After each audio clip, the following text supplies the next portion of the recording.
Ayer se conmemoró el Día Mundial del Accidente Cerebrovascular, del ACV, por eso nos acompaña ahora el doctor Hugo Valderrama, él es neurólogo y bueno, es importante sumarnos, Hugo, bienvenido desde los medios de comunicación para difundir este tipo de problemas de salud, sobre todo para poder prevenirlos. Sí, se los agradezco, muchas gracias por la invitación.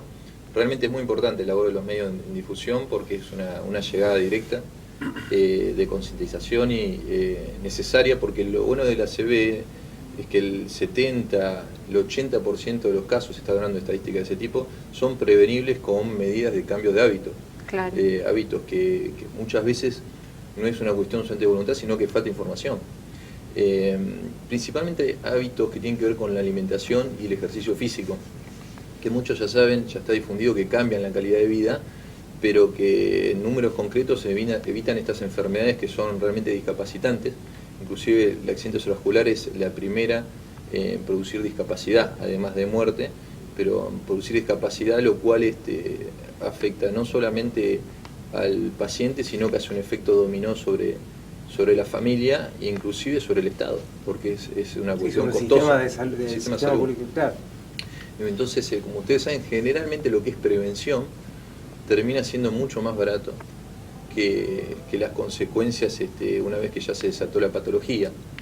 El problema es que, por ejemplo, pasa con la alimentación, es que realmente hay una falta de información, que si yo no me dedicara a esto me pasaría lo mismo, respecto, por ejemplo, a qué comemos. O sea, muchas veces uno dice, no, pero bueno, yo no sé por qué tengo el colesterol alto o por qué tengo hipertensión, la presión alta. Y en realidad cuando empezás a ver la nutrición de esa persona, le está faltando información sobre lo que come. El ACV está muy relacionado a lo que comemos. Es un pilar básico. Frituras, mucha harina. Claro, todo lo que ustedes saben que afecta al corazón, las comidas que afectan al corazón, afectan al cerebro y al resto de las arterias del cuerpo.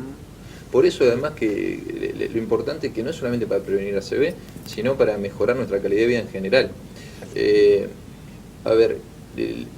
Por un lado, entender, siguiendo con la línea económica, que yo no es que quiera ser reduccionista, sino para hacer en la practicidad, general que se está invirtiendo eso y no es así. Generalmente inclusive los alimentos saludables son más baratos. O sea, que lo producido, lo empaquetado, claro, lo que tiene y cuanto más proceso industrial tenga, es más caro. Claro. Entonces, y más acá en este país, porque eso depende mucho del país. Si vos te vas a Japón, donde ponen cada fruta con una... ¿cómo se llama? Donde ponen las masas finas, así te las presentan y uno elige de a una. Bueno, ahí es entendible, porque te cambian un celular por un bolsón de verduras, pero acá no. Entonces fíjese al revés, la falta de cultura que tenemos, la suerte de tener ese acceso y la falta de cultura que tenemos. Se ponen la fruta como si fueran bombones, digamos. Exactamente. Entonces, bueno, uno puede decir ahí, che, realmente es una cuestión económica para ese país. Acá la prevención sigue siendo siempre más barata y es una cuestión nomás de cambio de hábito. Por ejemplo, uno desconoce cuánto sodio puede ingresar al cuerpo, que ha hecho una nota en otro momento Litoral también que ayudó mucho a difundir, y generalmente uno dice, bueno, yo al alimento le sigo agregando sal, y con la comida general de los argentinos ya nos pasamos 2 veces lo que tenemos que ingresar, que es 5 gramos de cloruro de sodio. Entonces llegamos al 10, y si le agregamos sal llegamos al 15. Esto, por supuesto, si uno tiene una dieta occidental que hemos aprendido lamentablemente de Norteamérica, somos el 4.º país con más sobrepeso y obesidad, estamos entre los 10 primeros con hipertensión. ¿Y este consumo de sal tan elevado cómo impacta en la salud y en las arterias? Puntualmente en el ACV, las arterias del cerebro, para no romperse al principio, se van haciendo más gruesas, porque son células que forman las paredes. Entonces, para adaptarse y no romperse, se van haciendo más gruesas. Hasta llega un momento que las primeras que se cierran son las más chiquitas, porque tienen menos espacio en la luz adentro por donde pasa la sangre. Porque no solamente se hacen más anchas hacia afuera, se hacen más anchas hacia adentro. Claro. Entonces se cierran. Las que son más chiquitas tienen menos espacio, se oblitera, se llama, se cierran, y van pusiendo microisquemias. Que esas son las más difíciles de detectar, más que los accidentes cerebrovasculares grandes, que es lo que estamos hablando en el día de hoy. Pero eso van cortando como si Santa Fe fuese una red neuronal en las calles, y yo hago piquetes en las esquinas y decir, bueno, yo hago en una, paso al costado, hago en otra esquina, paso al costado, y el cerebro se va adaptando. Ahora, si hago piquete en todos lados, no puedo pasar y empiezan los síntomas. Eso es lo que se va produciendo a poquito crónico, y se llama demencia vascular. Y después está la ACV, de ya las arterias más grandes, que ahí ya toman un sector amplio del cerebro. Entonces lo que generalmente pasa es que se te paraliza una mitad del cuerpo, se llama hemiparesia, te cuesta mover la mano, te cuesta mover el brazo, se cae la parte inferior de la boca, puedes tener trastornos visuales, trastornos para hablar. Esto para es muy importante lo que estás comprender. diciendo, porque Sí. cuando una persona se descompone delante nuestro, un familiar, un amigo, un compañero de trabajo, Sí. hay que llevarlo rápido al médico. Sí. Y estas cuestiones que vos estabas mencionando son las que se evalúan. Inclusive si está ahí cerca, pues eso depende del lugar, ¿no? Porque realmente no hay en todos lados, pero si hay cerca un lugar de alta complejidad, tiene que ser de alta complejidad. ¿Así? Sí, porque si se llega a hacer diagnóstico, y eso depende del tipo de ACV, porque hay ACV isquémicos y ACV hemorrágicos, y a su vez los isquémicos, que es cuando se cierra la arteria, se tapa o viaja lo que la gente dice coágulo, que se llama émbolo, por ejemplo, del corazón a la arteria del cerebro y la tapa, hay que intervenir de manera urgente, y hay hospitales de alta complejidad que están preparados para eso. Entonces, y eso en un consultorio por supuesto que no, y ni hablar de pedir un turno. El periodo de ventana para ese tipo de intervenciones son de 3 a 6 horas. Ya 6 horas está complicado, o sea, las primeras 3 horas son las que se hace la intervención, después ya no se puede hacer ¿Y nada. a qué hay que estar atento entonces? Justamente estos síntomas. A los síntomas. Hay un síntoma que es real, pero no es el más frecuente, que hay que darle importancia, pero no es el más frecuente, que es el dolor de cabeza. Están asociando siempre accidente cerebrovascular a cefalea, a dolor de cabeza intenso. Estadísticamente estamos hablando de un 10, 15%. El otro 85% no duele la cabeza. ¿Cuándo generalmente duele la cabeza? Cuando es un ACV hemorrágico o hay un aneurisma, que es un tipo de accidente cerebrovascular. Entonces, es un síntoma, hay que darle muchísima importancia, pero no es el más frecuente. El más frecuente es la debilidad en algún miembro superior o inferior, y generalmente lateralizado, o sea, de un lado del cuerpo. Uno empieza a sentir, a veces no es grosero, ¿sí? Es muy típico que los pacientes te raten, por ejemplo, estaba tomando mate y siento que no puedo levantar el mate, se empieza a caer el brazo, o estoy caminando y empiezo a arrastrar la pierna. Porque a veces no es una hemiplegia, o sea, no es que es completa la debilidad, sino que es parcial. Es un síntoma. Es un síntoma a veces parcial, cuanto más parcial, más difícil. ¿Y qué tiene que detectar. hacer la persona que tiene ese síntoma en ese momento? Hablar con el familiar que tenga más cerca. Directamente el traslado. Ir a la Pero clínica. no puede trasladarse por medios propios hasta un Sí, centro sí, de salud. es un tema ese, porque eso depende de dónde estás y el acceso. Sí, sí. Frente a la urgencia, si vos ves que Ir a un centro de salud. Claro, si vos exactamente, por algún medio u otro. ¿Por qué? Porque generalmente esto depende del tipo de ACV, ¿no? Pero si no es masivo, no es hemorrágico, no comprime, por ejemplo, el oxígeno todavía está bien. Entonces hay medidas que no hace falta que exclusivamente sean por ambulancia. Si uno tiene una ambulancia enseguida y que es cercana y te traslada, además el hecho de trasladar con una ambulancia te evita el choque, te evita el accidente, porque y tenés un médico encima que va tomando medidas. Ahí ya igual en la ambulancia se van tomando medidas. Ahora, si vos decís, bueno, no me doy cuenta que no llego, sí, a ir a un centro lo más rápido que se pueda, cercano, porque hay que tomar cuestiones que tienen que estar en lugar de alta complejidad. Tienen que entender también que lo que es alta complejidad para accidente cerebrovascular, recién en los últimos años, y se está continuando, se está implementando en los centros. O sea, es una cuestión tanto tecnológica como de personal compleja. ¿Sí? Lo más complejo, inclusive tiene que haber una terapia sí o sí intensiva, tiene que haber cirujanos especializados en la parte vascular, y tiene que haber sí o sí neurólogos. O sea que si se puede ir a alta complejidad, mejor. Claro, sí, seguro. No a un centro de salud. Seguro. Y no, porque se van perdiendo minutos. ¿Sí? Ahora, en términos de prevención es muy interesante lo que explicás de cuáles son los efectos de la sal, porque todo el mundo te dice no hay que consumir sal o hay que disminuir el consumo de sal, la sal hace mal, Claro. pero yo la primera vez que escucho la explicación de qué pasa por dentro, en el las organismo. venas, en las Claro. arterias, Claro. claro, digamos, sabiendo lo que pasa, Uno tiene más conciencia. uno tiene más conciencia. A ver, el sodio es básico para nuestro organismo, es necesario. Nosotros no podemos vivir sin sodio. Si hay una hiponatremia, se llama, falta sodio en el cuerpo, incluso empieza a haber edema cerebral. ¿Sí? Ahora, en la mayoría de las dietas, por ejemplo, carne, pan, todo tiene sodio. ¿El pan cómo se hace? Se agarra masa, salmuela y se mezcla. Sal, sí, claro. sí. Entonces con eso ya nos pasamos en la mayoría. Entonces si encima le agregamos sal, lo estamos complicando más. Comer un pedazo de jamón, viene con toda la sal Ya, adentro. no existe eso decir, poca sal es medio relativo. El asado, cuando hacemos Es relativo. asado. Ni hablar, el caldo mismo para una Está sopa es bien, un cubo de sal. sí. Pásenlo por la lengua y les molesta. ¿Y sirve consumir sal baja en sodio?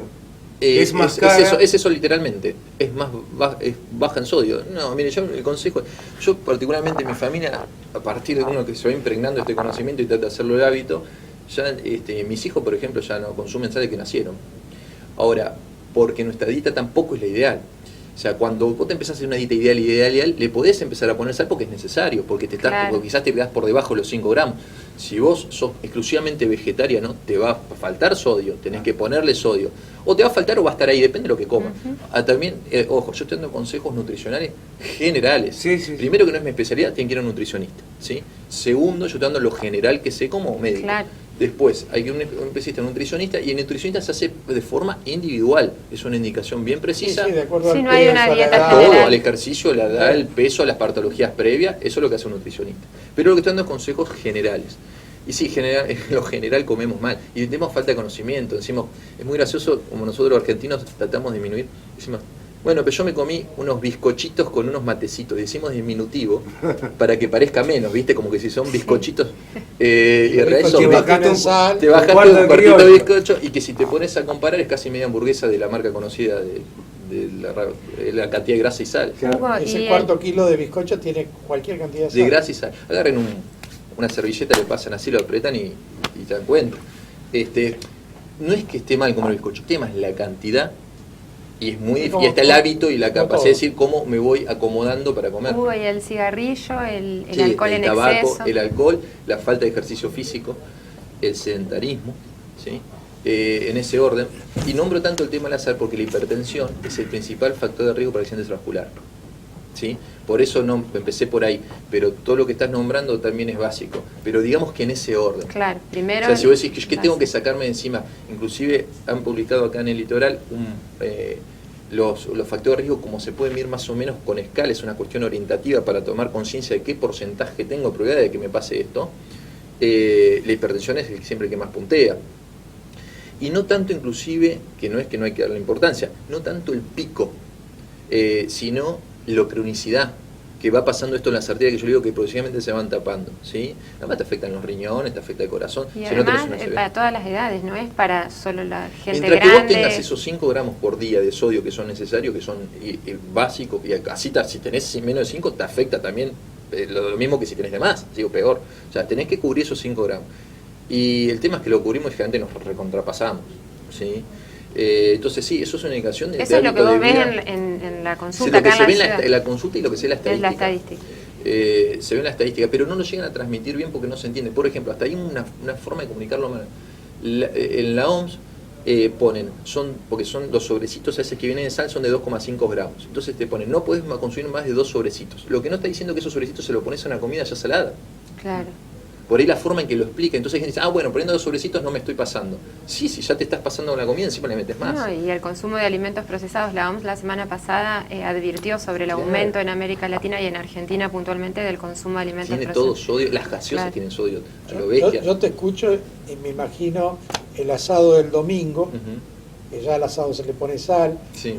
Los nutricionistas Una tabla de recomiendan- chorizo que tienen recontrasalado, de queso salado. Recomiendan las especies para el asado. Exactamente. Y no te das ni cuenta, en una semana te acostumbras. Exactamente, o sea, lo que hay que hacer es En vez aprender de a sal. cocinar bien. Hay algo que me quedó fijo a mí, que yo siempre lo comparto de un cocinero amigo que me dijo, mira, vos no podés ponerle sal a todo porque es como a todos los buenos vinos ponerle soda. Si vos tenés que aprender a cocinar. Sí. Entonces, Buscar las los pastas sabores. tienen, uno que está indicado, sí, un cocinero, buen cocinero, un chef, Sí. sabe, para las pastas, inclusive qué tipo de pasta, esto es condimento.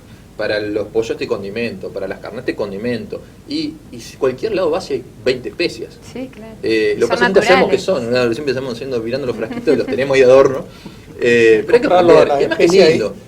indias que traen 50 condimentos distintos. Sí. Y perdón que me vaya tanto en parte nutricional, pero es lo preventivo. Por supuesto el ejercicio físico también, dormir correctamente también. Después está una cuestión más compleja que es el nivel de estrés que está asociado, ¿sí? A los infartos cardíacos y al accidente cerebrovascular. Ahí ya es más difícil en 2 minutos. Pero, a ver, el ejercicio físico lo que tiene de bueno es que baja adrenalina y cortisol. Ustedes inmediatamente pueden hacer ejercicio físico, yo les doso en sangre, bajan los neurotransmisores del estrés, ¿sí? Va a bajar en el momento. Inclusive la forma en que van a ver las cosas después de hacer ejercicio parecen menos graves. parece que las decisiones que pueden tomar dicen, no, vos sabés que no estaba tan mal. Ahora se viene la noche de vuelta y no hiciste ejercicio y parece que está todo pésimo. Son mensajes para la Argentina. 45 millones deberíamos empezar a hacer ejercicio para ver el futuro menos malo, ¿no? Por suerte ya, yo esto que estoy diciendo, mucha gente lo conoce, porque ya la generación más nueva, el ejercicio físico y la nutrición ya está muy metida. Ya es una cuestión más de opción, pero la información empieza a llegar cada vez Toda más. esta tendencia de vida saludable implica todo eso. Y acá en Santa Fe, a ver, yo tengo 38 años, cuando yo era chico, ¿quién corría? Por la Costanera, Boulevard. Muy poquitos. El que hacía el equipo de deporte, fútbol, de rugby, claro. Ahora es un maratón todos los días. Sí, Uno ve gente, ahora que empieza a estar lindo el que clima, no hacen otro deporte, lo salen cual a es correr. espectacular. Sí, y hasta te da como ganas de si ellos corren, yo corro, y se genera un contagio de un buen hábito. Eso es muy interesante porque desde el punto de vista de la neurociencia se sabe que si vos empezás un buen hábito, empezás a tener otro, es más fácil que tu cerebro adquiera otro buen hábito. También hay que entender que si agarras un mal hábito es más fácil ir hacia abajo también.